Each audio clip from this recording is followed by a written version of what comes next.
ඔයා ළඟ ඉන්න මිනිස්සු ඇත්තටම ඔයාට ආදරේද? නැත්තම් රංගපානවාද?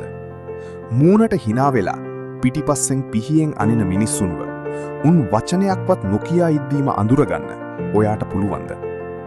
අද මං ඔයාට කියලා දෙන්න යන්නේ ලෝකේ දක්ෂම අපරාධ පරීක්ෂකයෝ සහ මනෝවිද්‍යාඥයෝ මිනිස්සුන්ගේ හිත කියවන්න පාවිච්චි කරන රහස්‍ය මනෝවිද්‍යාත්මක උපක්‍රම 3ක් ගැන.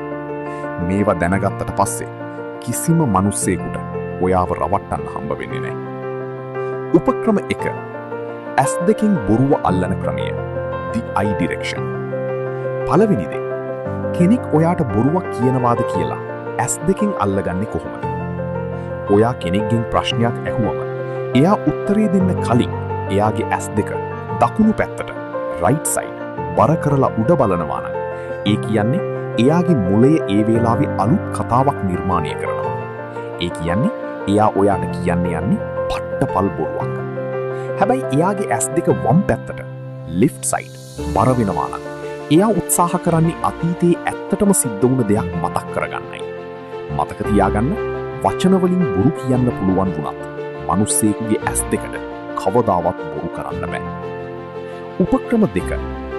දෙවැනි දේ. ඔයාගේ සාර්ථකත්වයට ඇත්තටම සතුටු වෙන්නේ කවුද? ඉරිසියා කරන්නේ කවුද?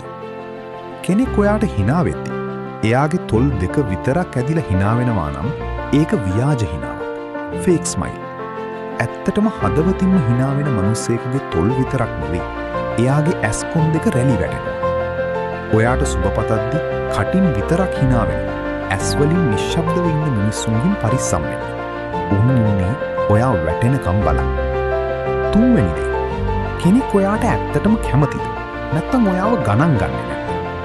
ඔයා කතා කර ඉද්දි ඔයා ඉන්නේ ඉරියව්ව.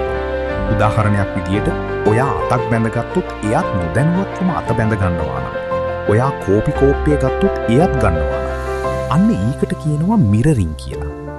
මිනිස්සෙක් Taman ආස කරන Tamanට ගැළපෙන කෙනෙක්ගේ ශරීර භාෂාව නොදැනුවත්වම කොපි කරනවා.